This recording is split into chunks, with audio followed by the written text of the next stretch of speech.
Long haul economy can be tough. It's tougher if it's overnight, and if it's for 24 hours, it can be a nightmare.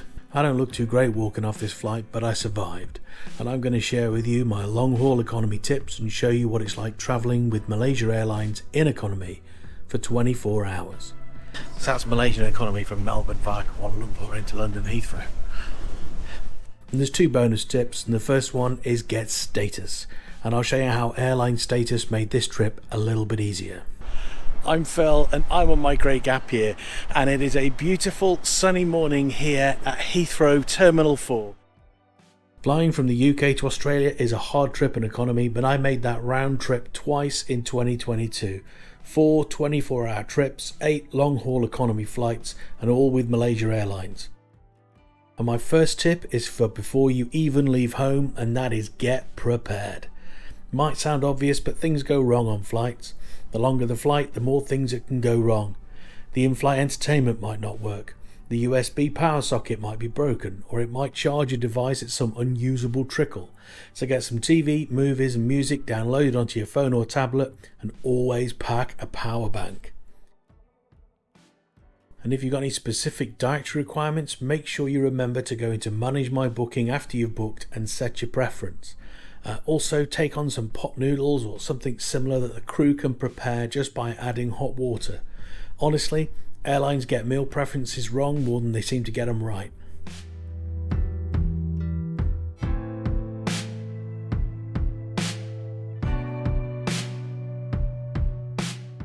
Okay, so it definitely says a VJML on the wrap. It definitely says VJML. So what that should be is a vegan Jane meal. But this isn't vegan even. So if you actually look at this, I don't know how well this is going to come out on camera. That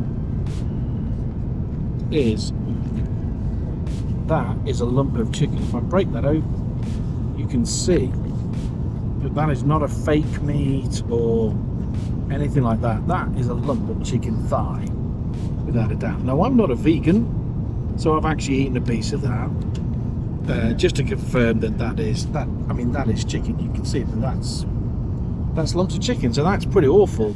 Once you're at the airport, if you have status with the airline alliance you're flying with, you can skip the lines and jump straight into the business or first class check-in line. Gotta film this face. So I kind of wondered how it would all work.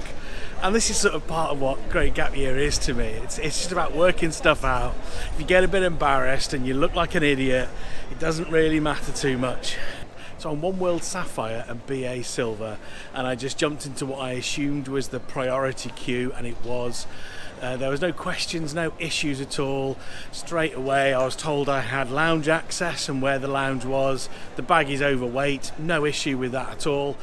I did think status pays off again. Look at this queue.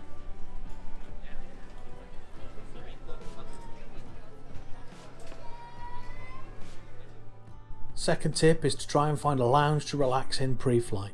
My status gave me access to the Plaza Premium Lounge, which is the lounge that Malaysia sends its business passengers to, and I was a bit disappointed. Instant coffee? Really? I think if I was flying business class, then this lounge would not be the most premium of starts. On the second trip, I used my status to go to the Qatar lounge next door, and I was guided into their frequent flyer lounge. The Qatar Premium Lounge is for their own business and first class passengers only, and I was really impressed with this lounge. It was superb.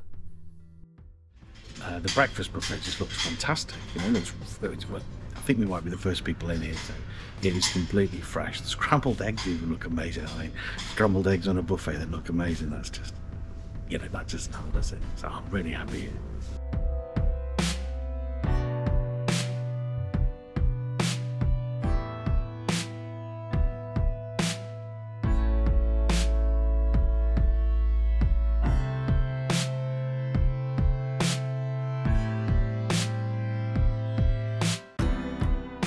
Tip 3 is to board last, because when I'm boarding a 14-hour flight, I do not want to add 20 minutes by being on first. Well, they've just opened the flight for boarding. It's an 8-hour flight, and if you've got One World Silver or Gold, then you're allowed to go on nice and early. For me, I'm in economy, so 8 hours sat in that seat is long enough. I don't need an extra minute. That's That's not a blessing, that's a curse, isn't it? The seats on Malaysia Airways were good on one leg and then okay on the other. From London to Kuala Lumpur, we were aboard an A350-900 in a 333 configuration. And I gotta say, I'm not a big fan of the colour scheme, and I don't usually notice stuff like that. But the plane itself, well, it felt new, and the seats felt comfortable, and there was plenty of padding.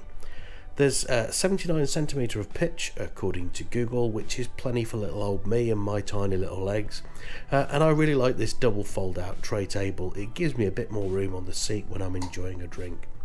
There's a headphone socket and a USB charging point, and the charging point kept my phone topped up. There was no need for me to fall back on the power bank.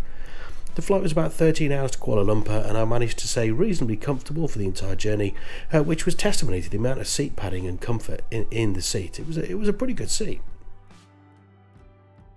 The other leg was from Kuala Lumpur to Melbourne, and I don't know why, but there usually seems to be some kind of downgrade of equipment in and out of Australia, and Malaysia is no different in this. We were on an A330-300 in a 242 configuration, and you could just tell that the plane was much older than the one we had on the first leg.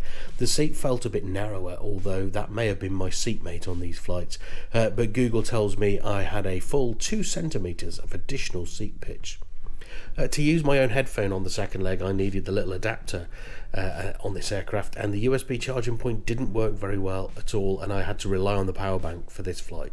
I found napping okay on both legs. The second leg was a little bit more difficult, and I say napping because I never really feel like I sleep in an economy seat. The headrests had these little wings, and I really rate them. I find them far more comfortable than a neck pillow, and they're really useful when I'm trying to sleep. And I can sleep sitting up without too much trouble, but I do need to shut out the noise of the cabin with some headphones. And the problem I have is that the Bose headphones are just too bulky to sit between the headrest wings, and I've found the solution is actually to buy a very comfortable eye mask that has speakers in them. And this is my next long-haul economy tip. So tip 4 is if you're flying overnight or you want to get some sleep, then definitely use an eye mask, or even better, get an eye mask with little microphones like mine. I'll leave a link in the description to the model that I use, or something very similar. I find this product invaluable, and it's probably the best £10 or £12 that I've ever spent. Although the headphones aren't as good as the Bose QuietComfort ones, they're a good balance between comfort and sound. I was lucky on some of the flights to have an empty seat next to me, and this is a British Airways Gold or One World Emerald perk called Gold Seat Blocking. The in-flight entertainment screen on the London to Kuala Lumpur leg was pretty good, was bright, responsive, and I felt there was a good variety of shows, and I didn't need my own device for the first leg.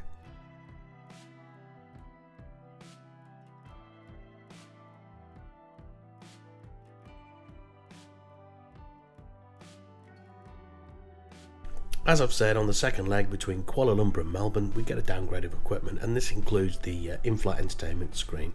It's slow and small, and although it was a touch screen, it could only really be operated by the handheld control. Both flights did have the same wide array of shows and movies, and it was a big plus.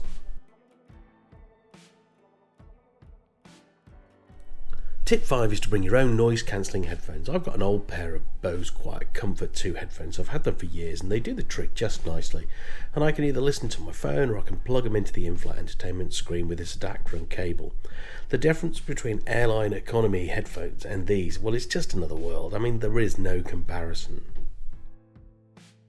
Tip 6 is to take a break halfway if you've got a connecting flight like I did. Although there are a number of paid lounges in Kuala Lumpur, my status got me access to the Golden Lounge, and for the first 3 trips I was directed to the spacious business class lounge, and this gave me a chance to stretch my legs, eat some better food, and take time away from the small space that we're all squashed into when we fly economy. And I really liked the lounge. It was large and open and well designed with 2 levels, breaks between the seating areas.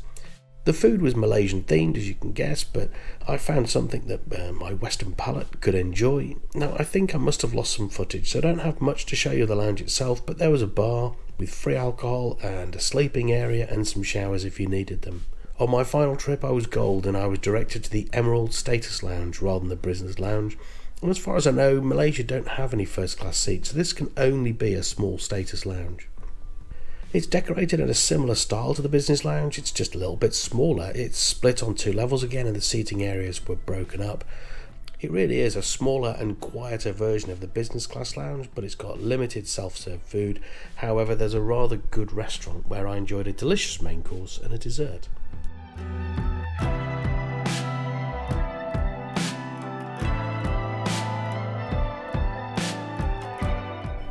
There was a sleeping area in the Emerald Lounge, but nobody was in there, but it was just a little bit too dark for me to film these comfortable couches they provided.